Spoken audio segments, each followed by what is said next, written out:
this is one of those misconceptions about soreness. They think that workout must have been amazing. I was so sore. But really, there's no direct correlation between degree of soreness and the effectiveness of a workout.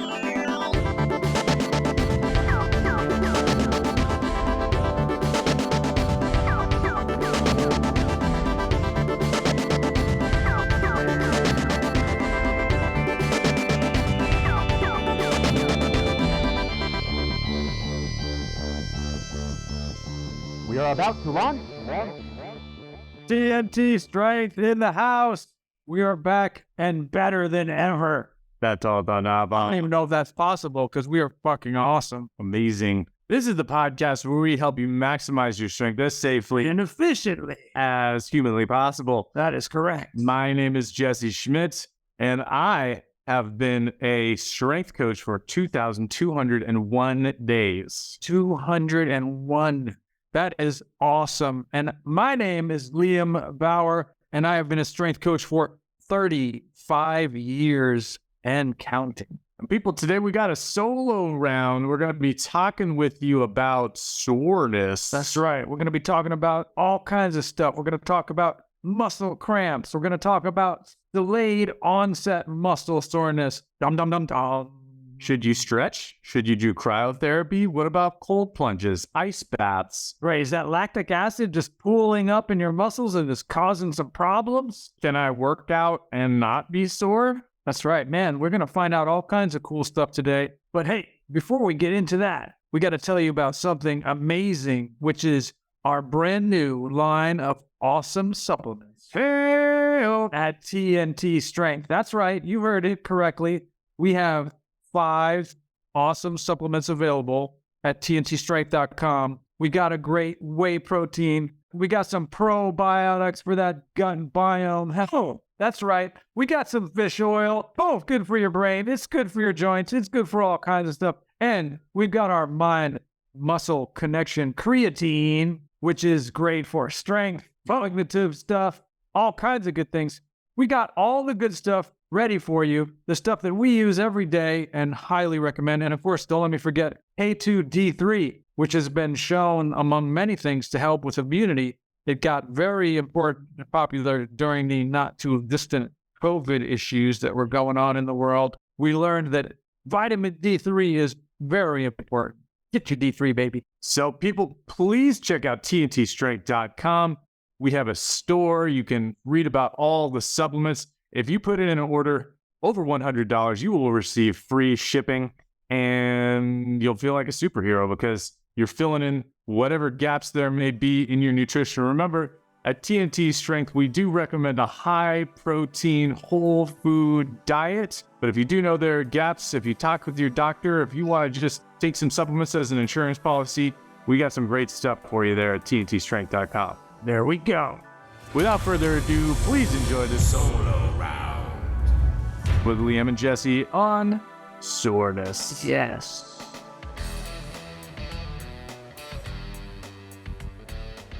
What's going on again, people? Whoa, my leg is cramping. Party people. I got a cramp. Whoa, stretch that thing out. I got a cramp. Do a Charlie horse? I got a cramp in my dorsimus, in my upper dorsimus. Do you want to talk about it, or is this your subject? Failed it. Oh, man, we are on fire. I've been in the fitness business so long that the first prize on the game show was fire. Wow. Oh, ew. I've been around since the Beatles. Not the rock band, the life form. Oh, man, we are crushing it. We were going to have a dad joke off, but then I just realized that I would never win that. No, that's Liam will always win that. I will win the dad, even though I'm not a dad. So what's up, people? Well, today we're talking about soreness. Plain and simple. There's a lot of people think a lot of things about soreness. Some true, some not. There's a lot of random information really flying around out there. So we want to give you our 2 cents on it. Or 1.5 cents. Yeah, I mean, with inflation these days, those 2 cents aren't worth what they used to be. That's right. So maybe we start with, what does soreness feel like? Like if you haven't ever done strength training or weightlifting before, what is normal soreness? What is not normal soreness? How bad can it be? Yeah. Those are all good questions. And yeah, it's funny if you having been in doing this for such a long time, you forget that there might be people that haven't experienced it. But Yeah. having experienced probably the full gamut. Or that are surprised by it when they first experience it. Yeah. Since I've probably had every manifestation possible along the soreness spectrum. But basically, there's three types of pain that are usually associated with exercise, right? One, the first one is obviously while you're doing it, there can be discomfort, right? We wouldn't necessarily refer to that usually as soreness, but there can be the pain of effort, the discomfort, muscles or things are happening chemically inside your muscles, burning sensations, all kinds of things. There's pain that comes often after a workout, usually not immediately, following moments later, but usually 24 to 48 hours later. That's kind of the one that probably most people talk about or think about. Sometimes that's called delayed onset muscle soreness, or as we say in the field, DOMS, DOMS has shown up. And then there's also cramping, right? Now, people get cramps for different reasons. So those are three things that often people think of when they're thinking of muscle-related stuff. So which should we talk about first? Yeah, well, let's just go in order. That normal muscle burning, that at TNT, that's what we try to kind of gauge people on the very first time we meet them. We want to see how well they sort of tolerate that discomfort, because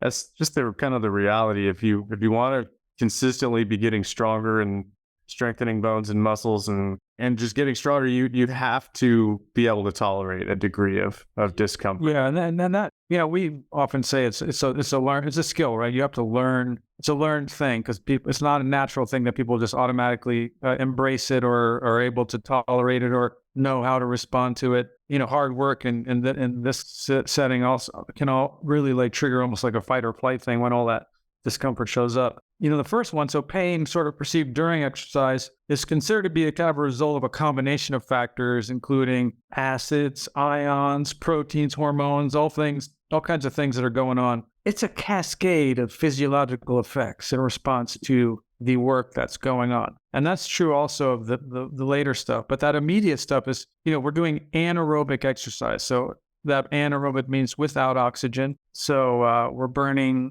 glycogen, local sugar, as a fuel source. And it's kind of like the idea of like an electric car. And usually they use the hybrid car thing, right? Like aerobic exercise, the byproducts are like water and CO2. Like essentially there's not a lot building up. Your body is able to process, and even there's no stuff building up. So when we're aerobic and, the time we're most aerobic is when we're sleeping, we're almost 100% aerobic. Energy systems, counterintuitive because people associate it with movement. But when we're anaerobic, we're generating energy without oxygen. So there's byproducts, there's exhaust, there's stuff building up. And that's where some of that discomfort can come from in the moment, the short-term discomfort. And that's what I'm talking about when I say acids and ions and proteins. Lactate is a fuel source in the muscles. And for many, many years, people have thought, and probably some people still think, that soreness is related to the lactic acid, which is really lactate, again, which is a fuel building up. But what they found after many, many years is that stuff is immediately reuptake. As soon as the work is done, your body's already processing the lactate out of the system and using it for things and shuttling it around. It doesn't hang around. So the idea that it was this lactic acid buildup and it's just sitting there pooled in your body, causing that soreness immediately or later, has been totally disproven, right? So it's not lactate that's causing that. In the moment, it could cause the short-term part of the discomfort as you're buffering that, and your body's got a lactate threshold. It's only used to a certain level of output. And that's the other thing that happens with conditioning is you learn to work harder and deal with those byproducts of fatigue better. But again, it's not part of the long-term soreness that we associate with the DOMS. Some of the other things to mention, those byproducts that Liam's talking about from one of the studies that we're referencing here, are creatine kinase, interleukin-6, and C-reactive protein. So there are things going on at a chemical level that are causing this soreness in the moment and afterwards as well. So then moving on to delayed onset muscle soreness. This is really what we're talking about. When I think most people are talking about when they think about soreness. Man, I had a great workout or didn't or whatever, I'm feeling it. Yeah, that's usually, and for most people, I find for me and for many, it's that kind of 48 hours is when it seems to be the worst. Yeah. To kind of manifest the most. About a day and a half later for me, about 36 hours. So when I get the research usually says 24 to 48 hours. And again, everyone will vary along that spectrum. It's unusual for me to like feel it the same day. If I do feel it the same day, like maybe I worked out at 8 in the morning and at 10 at night, I'm already starting to feel it. I know it's going to be worse in the next 24 to 48 hours. It's already kicking in. Yeah, DOMs are funny. I mean, I've been sore like just hours after the workout. I've been sore, next morning when I woke up. I've been not sore at all and then sore 2 days later or 3 days later or 4 days later. Yeah. That's the most confusing one to me, is when it's been several days and then all of a sudden you're sore, but that can happen sometimes. For sure. And that point speaks to the general subjectivity of soreness. I mean, in between like yourself as an individual, you may be sore at different times for different degrees, and between different individuals, I mean, certain people never get sore and certain people always get sore. Certain people get cripplingly sore and other people get mildly sore. Yeah. And you may also find that, which is another thing that's not unusual, is some muscle groups more consistently will show soreness and others much less so. You may be one of those people that goes, man, no matter what I do, I can't quite seem to feel my delts getting sore or my triceps or whatever. Or other people, man, it's like, no matter what I do, my triceps always get sore, but I don't feel my pecs, right? Sometimes that's not so much an outcome from not a good workout, but it's like not really having a good mind-muscle connection. I know when I first started training, I also often would feel triceps above everything else because I didn't know how to really get my pecs involved in the movement and things like that. As you learn how to be in touch with the muscles more effectively over time, sometimes you can. At this point, I'm in such a connected place that I can literally cause a cramp in each individual muscle just sitting here while I'm talking. I could get a cramp in my left lat or my right pec or whatever because I can contract them independently. But that's from, By your right sternocleidomastoid. I haven't worked on that one. I got to try it. Yeah, that's the neck. I feel it a little bit, but I can't quite cramp it. I have to practice that before. Neck training hasn't been in my repertoire quite as long as some of this other stuff. So again, it will manifest broadly. And from my own experience, I have been so cripplingly sore, like after an intense workout, followed by a break from training and then throwing myself in the deep end of the pool. I was literally sore from head to toe for like 10 days. Like I could barely move. So it's happened sometimes. Yeah. Could be for literally like a week to 2 weeks that you have some degree of soreness. You're walking around like the Tin Man. You wake up in the morning, you try to sit down on the toilet. You can't do it. Yeah. Sometimes I tell you, it's like walking on stilts. Yeah. Nothing wants to bend. You can't go downstairs. If you bend your knees too far, you just crumble. Yeah, so sometimes some of that might sound scary if you haven't been strength training, and it might sound, why would I ever want to do that to myself? But again, we don't usually, at least I've never entered into it with that as a goal. Yeah, and that's not really a regular thing either. That's we'll get into what's causing that soreness and why that might happen sometimes. But that most people are mild to moderately sore for a couple days after their workout, and then they're recovered. That's what generally you should expect and be experiencing, with maybe occasional bouts of higher degrees of soreness. Yeah, usually something to think about is usually when you're very sore, you usually have your strength will feel like it's dropped. You might have reduced range of motion, so other things are coming along with it. And this is another reason or example why recovery is important in between those workouts, right? Like why you don't want to work out every single day, day after day, because you have both localized fatigue and you have systemic fatigue. And if you're super sore, usually, let's say you just worked your bench press on Monday and you're trying to do a 3-day a week full body and your chest is still sore from Monday's workout. For me personally, I would say take another day off, right? Don't try to work through it. Let the soreness dissipate before you train so that you're actually recovered, because recovery is the important part, right? You've stimulated something, get out of the way, let the recovery process take place before you induce more damage. So what does cause soreness? Normal soreness. And by the way, before we even get into that, if your joints are hurting, then that's another thing. Strength training, it should be a safe activity, right? We're training to increase strength. And that it shouldn't be at the cost of the integrity of our joints, right? So if your elbows and knees and hips and neck and ankles, if any of that stuff is hurting from doing strength training, you need to take a look in the mirror. You need to go back and listen to some of our first podcast episodes, and you need to get the basics down. You need to probably move slower in your strength training. You may need to lighten the loads. You need to do a technique check and just do a whole tune-up and make sure all this we're talking about, walking on stilts and feeling sore for 2 weeks, that's muscular soreness. That's not joint. That's not like, oh my God, I feel like my knees are 90 years old. Right. Nothing like that. This is just, we're laughing about this, right? Because it's just normal muscle soreness, and it's occasional. It's not like a chronic joint pain. Right. That's something else. My hips aren't moving, or yeah, exactly. I got the 90-year-old ankles. Yeah. Yeah. We don't want structural stuff. So where does soreness come from? What do we know about? What do we know about soreness? One of the main things that they've sort of determined about it, right? As I said, it's sort of this cascade of responses, but a lot of it seems to be directly related to trauma, right? Microscopic trauma in this case, which causes an inflammation. And a lot of that is related to the eccentric part of the load. So when we move our muscles, they shorten and they lengthen again, right? They contract. We have what they call sliding filament theory, right? Muscles look like a bunch of spaghetti noodles, and they're stacked up like a 2 deck of cards, right, with interlocking cards, and then they slide together, and that's the shortening under load, right? And then when they slide apart, that's lengthening that. So it's called concentric. That's the shortening. Eccentric is the lengthening. Or positive and negative. Correct. So it turns out that the eccentric, or lengthening under load, or the negative part of the movement, is what tends to lend itself to greater levels of soreness.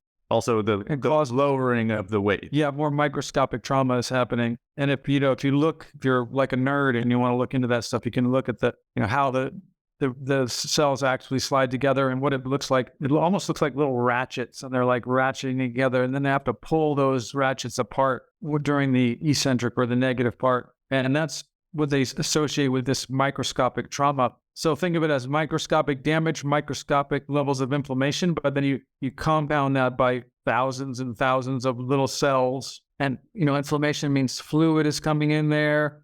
There's nervous system responses. And so we get pain and discomfort. And that can be where that delayed onset muscle soreness starts to slowly manifest over those next 24, 48 hours. Right. So we know that lowering weights causes soreness for sure. So sometimes we do eccentric only training. Sure. And which is a really effective way to train. It's a safe way to train. We're 30, 40, some people even argue 50% stronger lowering a weight than we are lifting it. So that means that, we're just much stronger in that direction. If you are doing eccentric only training, probably you're getting very sore from your workouts.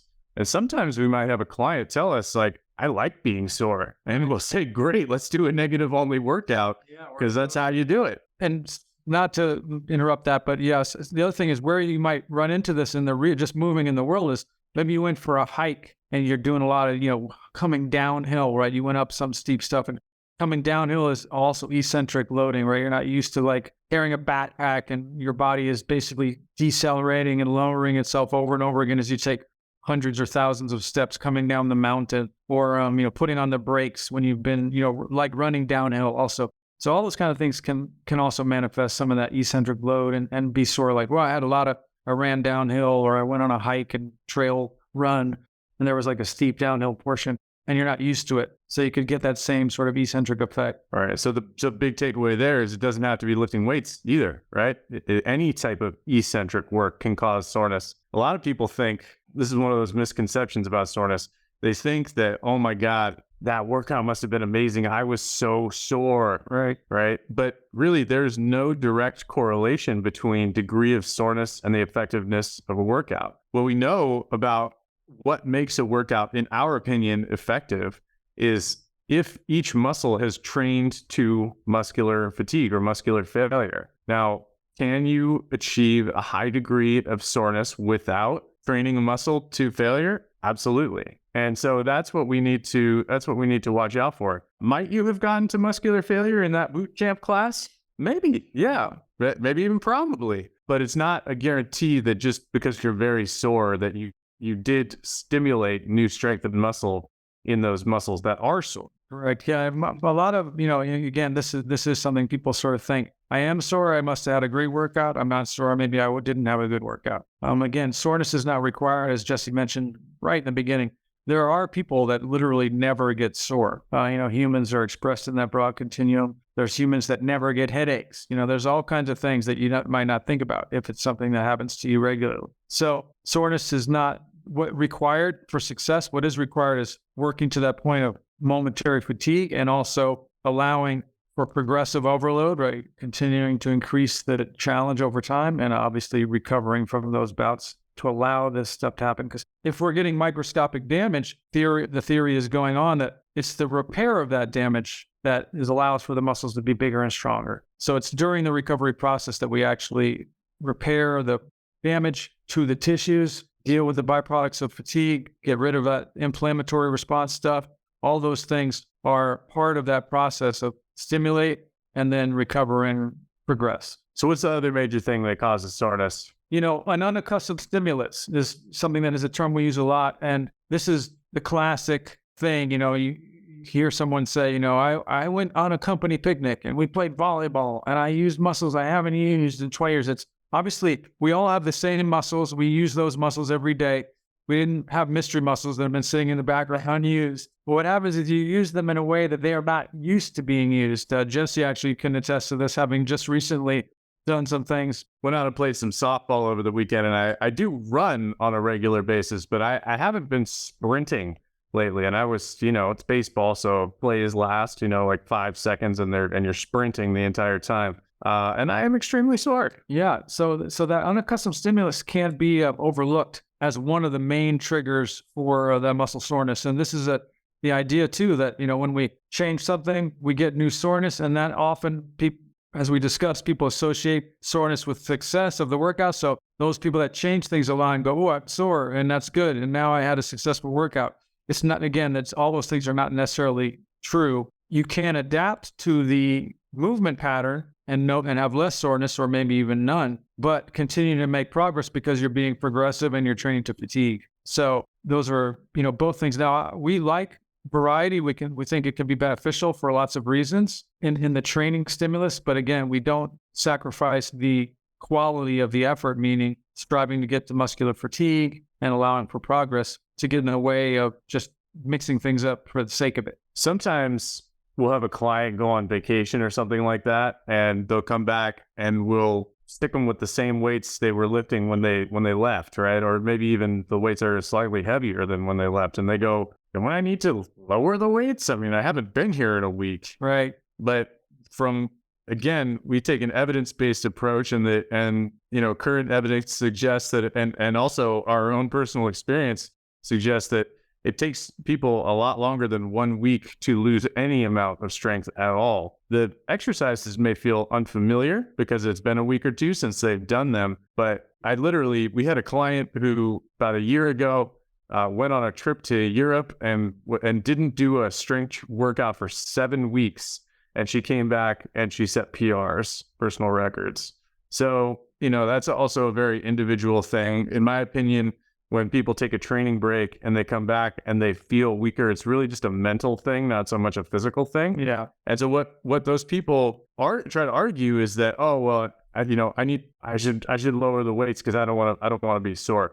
Well, what you need to understand is that whatever the weights are at, it probably is irrelevant. If you're coming back from not training, you're probably just going to be sore, because it's an unaccustomed stimulus. Your body is not used to doing the things that it used to be used to, and now it's getting used to them again. Yeah, and something, honestly, with a lot of my distance clients or consultation people, I usually recommend that they take 10 days off before they start any program that I'm developing for them.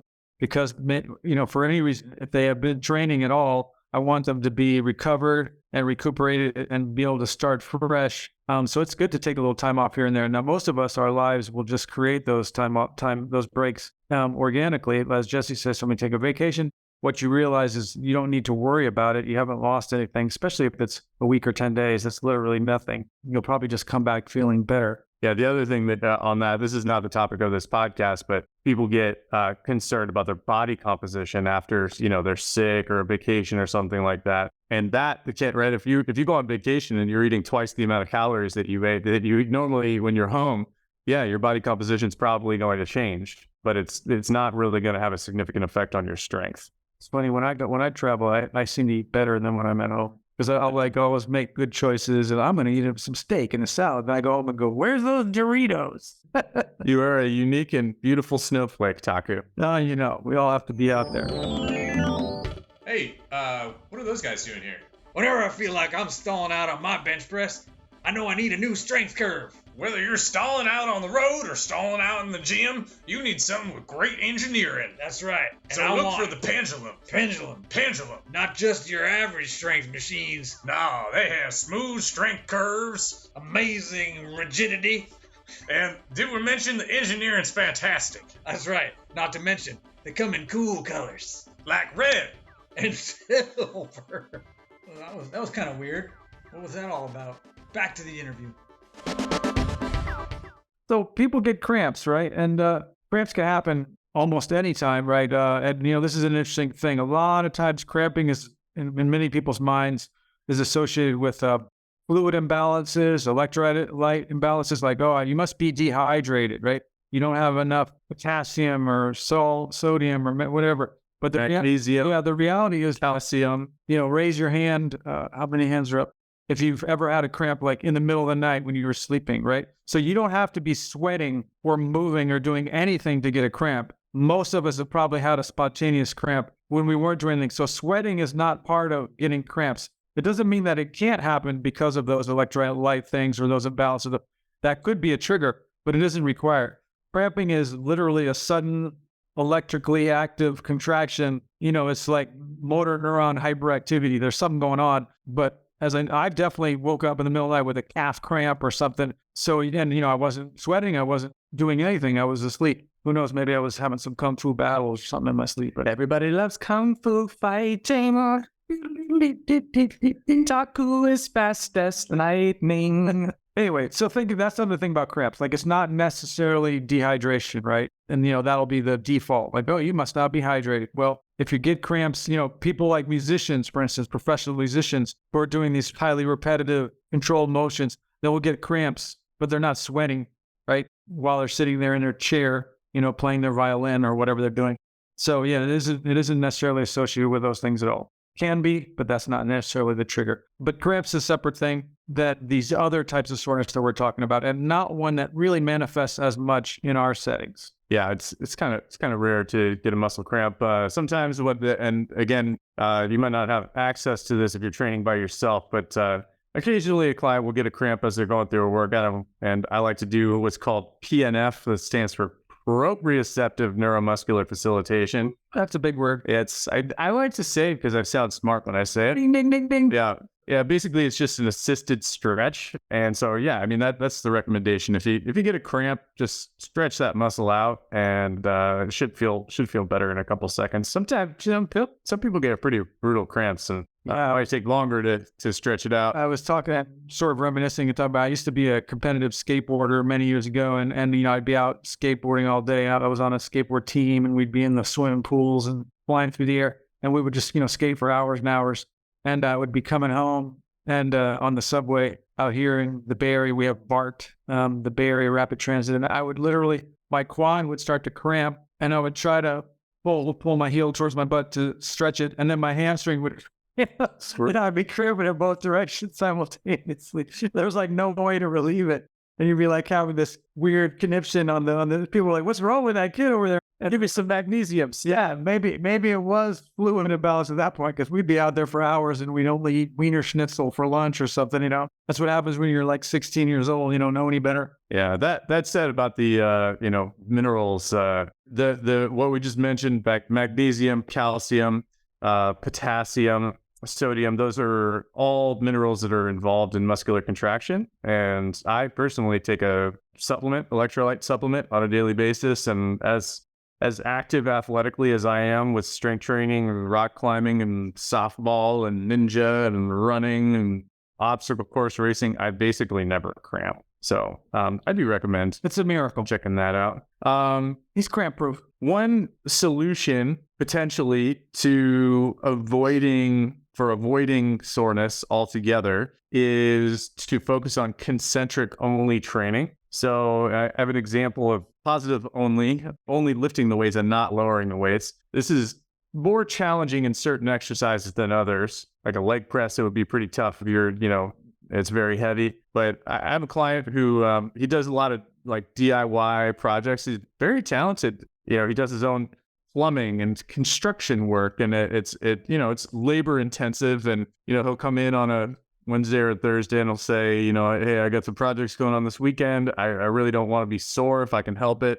And I'll say, great, we'll do a 210 today. So a 210 is a tempo. It's a lifting tempo. So it means 2 seconds lowering the weight and 10 seconds lifting the weight. So he's spending 5 times longer lifting the weight, spending most of his time lifting the weight. And really 2 seconds is just long enough that he's just not dropping the weight altogether, right? Because we don't want to drop it. We don't want to use momentum when we're lifting. In this case, he's de-emphasizing the negative portion, right? A lot of times you hear accentuate the negative, right? Slow it down, which in general is a good idea. Right. Because we want to move slowly in both directions in general. But for this, and I'll also say that this guy's very experienced. I've been working with him for 5 years.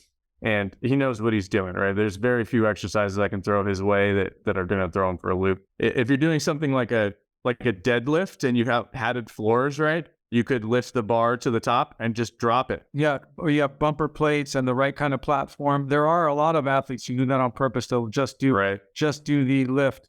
Some of the track athletes that I've worked with, they'll do the heavy deadlifts and they get very strong. And they literally only do that positive that pull up to 300 pounds and just drop it in that position. And again, they have the setup for it, the right plates, the right platform. Nothing's going to get broken. So yeah, in-season athletes, that's a great application for concentric only training, positive only training. Because like I was training, one example of an athlete, I was training a catcher, a couple of years ago, high school, competitive high school baseball player.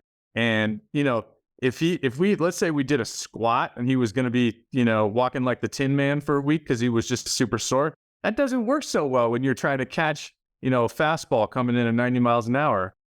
So, from time to time, we would do positive only training and that left him far less sore, and he was able to continue his training through the season and continue to get stronger and not really have a whole lot of soreness. Other ways you can do that sort of stuff is if you have the appropriate tools, the appropriate space, the appropriate places to do it is using implements that you can throw, like heavy medicine balls, sandbags, things, so that, because you're generating that positive, but there's no negative because you're releasing that implement away from you. You're throwing it into a wall, you're throwing it into the ground, you're throwing it down the field. You can also use heavy sleds. You have a sled pulling situation where you have the sled, you can only do the push or the pull of the sled. Imagine to have a sled that's, weighted. I pull it hard towards me like a row, but then I just back up and just do the row again. There's only the pull and there's no release. Let's take a couple steps back. Take a couple steps.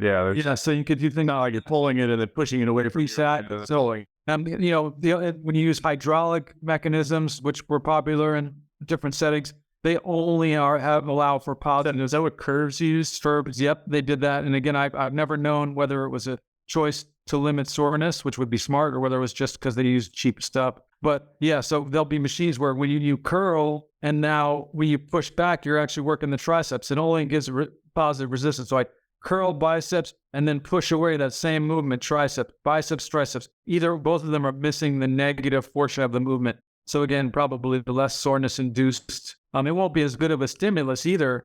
It's not as effective when you leave half of that pattern out. It's not fatiguing you as efficiently. But if you're maybe you're an athlete who needs or wants or feels they want to train more often, this would be something you could do. You could have a regular positive negative day, or even a negative accentuated day, and then on another day you could do these only release moves or pushes or pulls with these other implements that would allow you to leave the negative component out completely and limit that soreness up compounding as you're training. So yeah, it just depends on, if you have a smart coach or someone who knows how to program properly and wants to keep people active for whatever reason. Do they know what proprioceptive neuromuscular facilitation is? That's the definition of smart coach. Is it? Okay. Yeah. All right, coming back. Let's circle back. You did your workout. You're feeling you're having trouble sitting down on the toilet. Ooh, you just woke up, Or you sit down, but getting up is and you're sore. What do you do? So there's this guy, Bill Campbell, who we recommend following him on social media. Dr. Bill Campbell, PhD, and he posted about a study. If you want to check it out, it's called An Evidence-Based Approach for Choosing Post-Exercise Recovery Techniques to Reduce Markers of Muscle Damage, Soreness, Fatigue, and Inflammation, a systematic review with meta-analysis. boom. So basically, this was a study about how do you reduce soreness? What are the best ways to do it?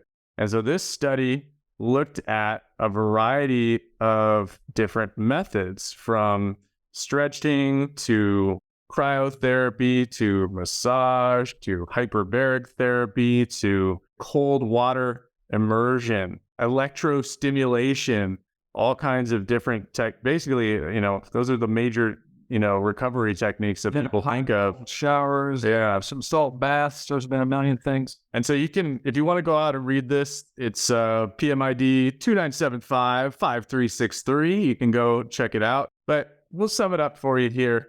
Basically, the results showed that all of these things, or most of the things that I just mentioned, have a slightly positive effect toward alleviating soreness, right? So if you're sore, going on a light walk or a light jog, or doing some electrostimulation, or wearing a compression garment, or doing some cold water immersion, those things are all somewhat effective in alleviating soreness. By far and away, the best method for reducing soreness in this study was massage. And so that's, personally, I'll tell you, since I've been running consistently, I run a 10K almost every Friday. So about, 6 miles. My feet are sore, and I have a hypervolt gun, and I just hit my feet with the hypervolt, and it gives me great relief. It's fantastic. I also get occasional, if I go and run a Spartan race, I try to schedule a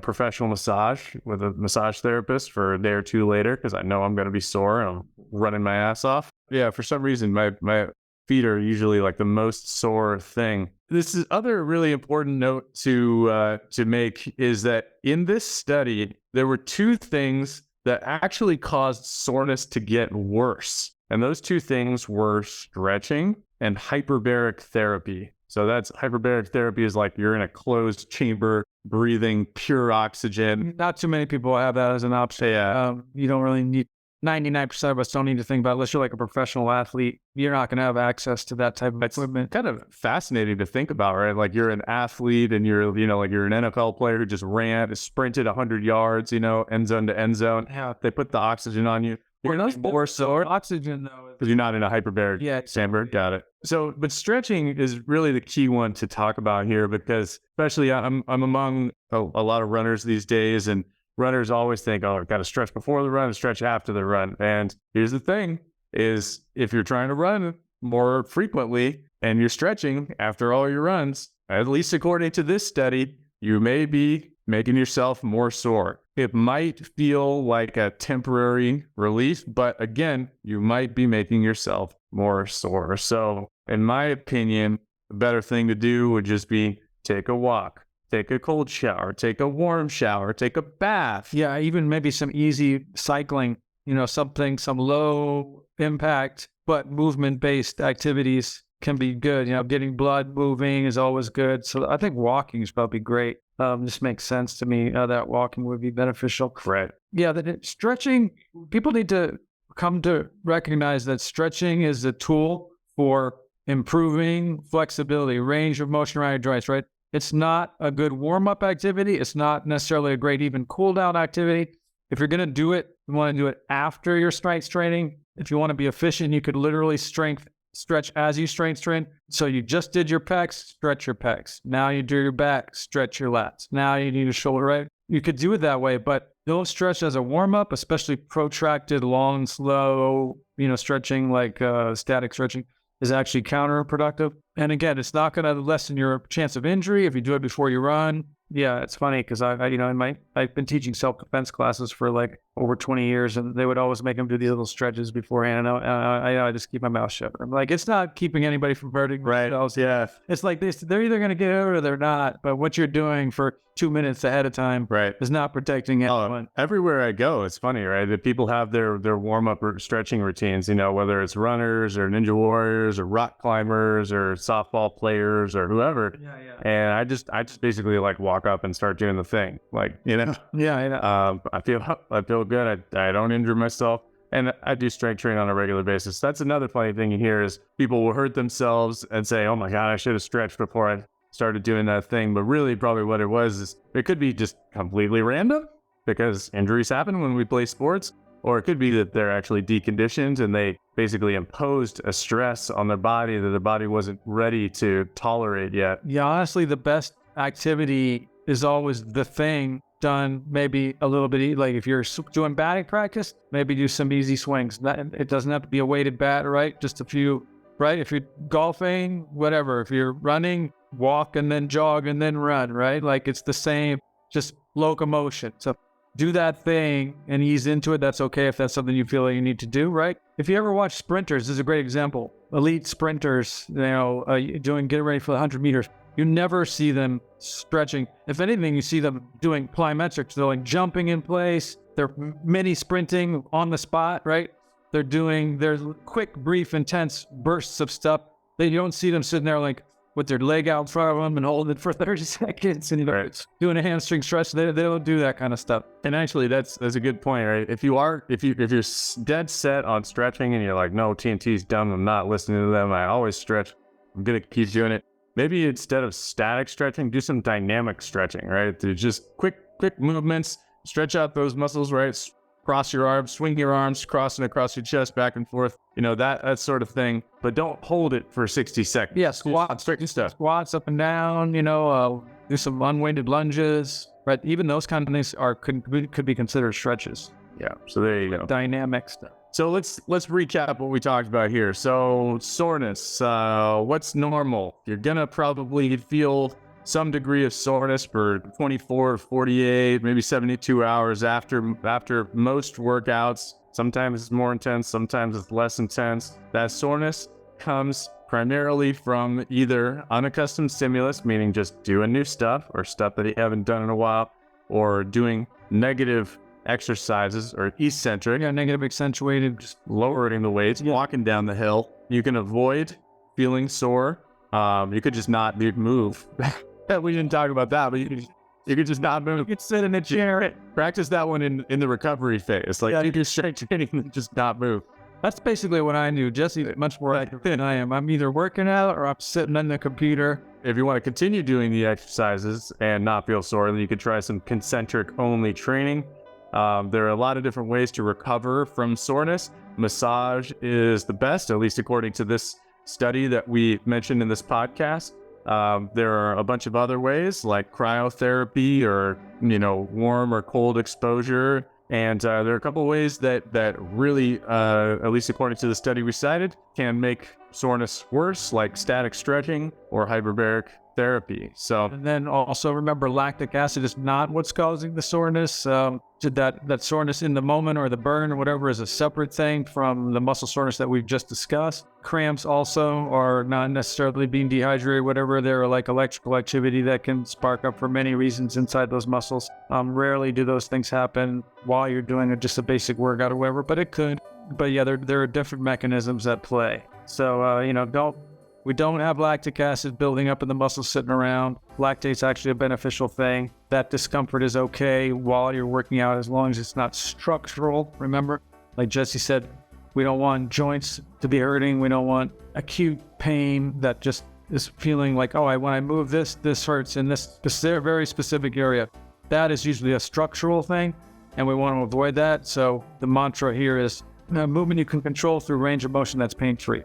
So we work on that with all of our movement patterns. And yeah, so all good stuff right there. Soreness. Boom, baby. What's up, people? Thank you so much for listening to this episode of Truth, not trends. That's right here at TNT Strength Headquarters, Truth Not Trends. Please, if you enjoyed this episode, subscribe, rate, and review us on whatever platform you're listening to us on.